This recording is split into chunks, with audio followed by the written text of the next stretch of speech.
nightmare again. George is a student who struggles with anxiety due to the pressure from academics and extracurricular activities.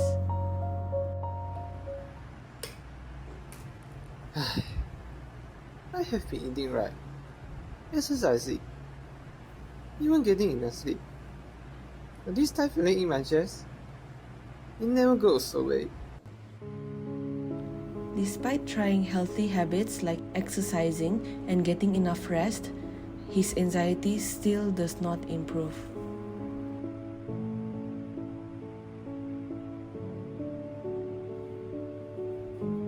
He even tried eating sweet food to raise his dopamine levels, but this didn't help either. He looks at his planner, overloaded with deadlines and meetings.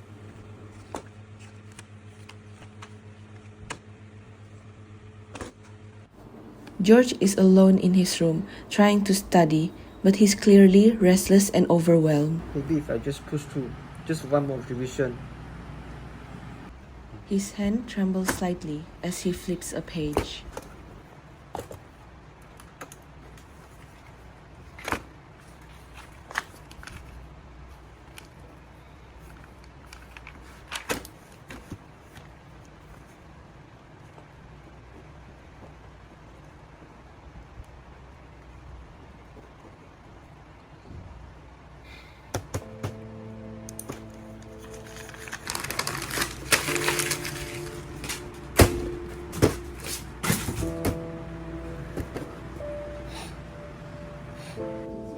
The next day, George walks into class with a visibly anxious appearance.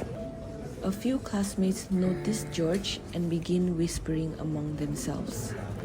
Why does George always look like he's about to cry? It's just school. Maybe he just needs to chill or stop being so dramatic.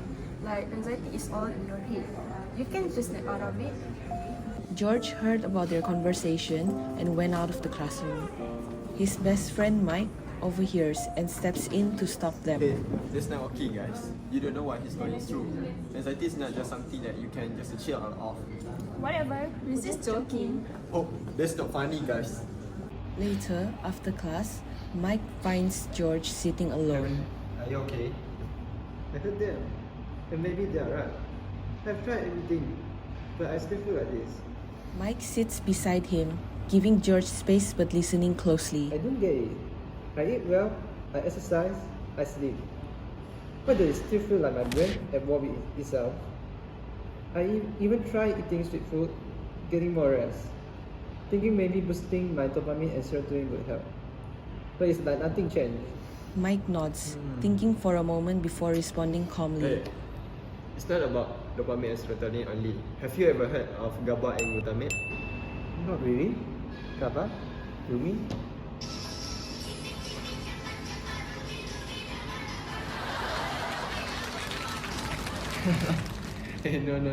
No, that is kind of GABA.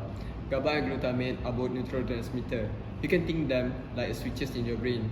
GABA work like an off switch because it slows down and help you feel calm, while glutamate work like an on switch since it speed up and increase your brain activity.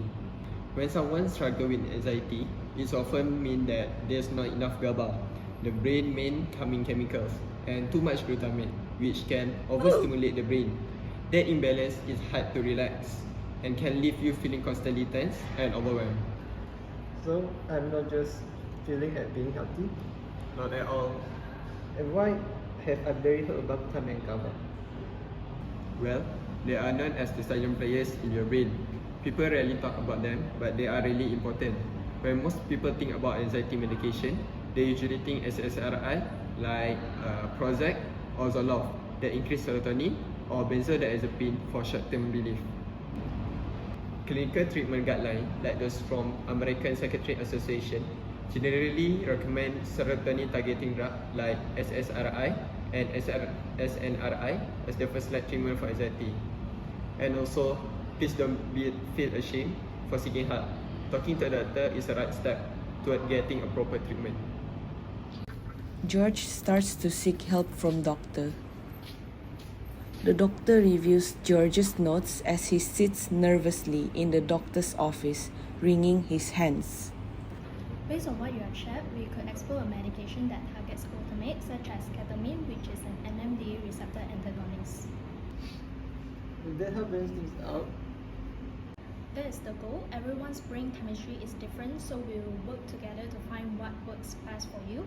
I also suggest increasing your glutamate intake through diet to help restore your GABA levels. For example, glutamate is found in meat, fish, eggs, and dairy products.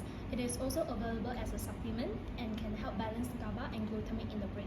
George also joins a local anxiety support group to seek further assistance. The room is small and welcoming, filled with a few people chatting quietly. George sits next to Boris, who shares openly about his own experience. I've been SSRI for about 6 months. Took some time, but I finally feel like myself again. When my doctor prescribed something different, something that target the glutamate, why there's a difference? Curious about the difference in treatment, George consults his doctor again. That's a good question. Anxiety isn't the same for everyone. Some people respond well to SSRIs, while others, like you, may respond better to medications that target glutamate. Based on what you shared during your first visit, things like eating sweet foods or getting enough sleep haven't helped ease your anxiety, even though those can raise dopamine and serotonin. That suggests we might need a different approach. Oh, Ketamine and similar drugs are called NMDA receptor blockers. They help calm certain brain signals by blocking the effects of a chemical called glutamate. These medicines aren't usually the first treatment we try, but studies have shown they can work quickly to reduce anxiety. It could be a promising option for you. I'm curious, doctor. How do these NMDA receptor blocker can help with anxiety? They work by changing how a brain chemical called glutamate sends signals. In people with anxiety, glutamate can become too active, which overstimulates the brain. NMDA blockers like ketamine help reduce that extra activity, calming the brain down. That's why they can relieve anxiety quickly, sometimes faster than regular treatments. If you experience any side effects like dizziness, fatigue, or hallucinations, don't hesitate to come back. We can always adjust your treatment plan. Oh, so there's more than one path to getting better. Exactly, there isn't just one way. All roads lead to Rome, and you're on course now. With the right treatment and support, George gradually feels better and becomes more involved in managing his mental health. Hey man, honestly I'm very proud of you. You have really come a long way. You are not just surviving, actually, you are doing well. Thanks. It wasn't easy, but I've learned a lot. The group goes quiet as they sense George has more to share. I used to think that anxiety means something was wrong with me, that I just wasn't strong enough. But it's not about weakness. Anxiety is real. It's not just in your head. It's in your brain chemistry, which is GABA and glutamate. I didn't even know this thing before, but now I know how important they are. He pauses thoughtfully. Getting help, understand what was happening in my brain, finding the right treatment, and have you guys go through with it has helped me a lot and changed everything. A quiet moment, then two classmates from earlier, student 1 and student 2, walk up. They look nervous but sincere. Hey George, I want to say sorry for what we said before. Yeah, we didn't understand, but now we do. We feel really bad. Thanks. That's mean a lot, but I forgive you. They smile, relieved, and they accept. Everyone chuckles as they stand and begin walking off together, relaxed and united. If you are taking medication, Going to therapy? Or just trying to cope. you are not alone. There is no shame in seeking help. Anxiety is not a failure of character, it's a disruption in the brain chemistry and wiring. Replacing myths with science leads to better treatment, less stigma, and more hope.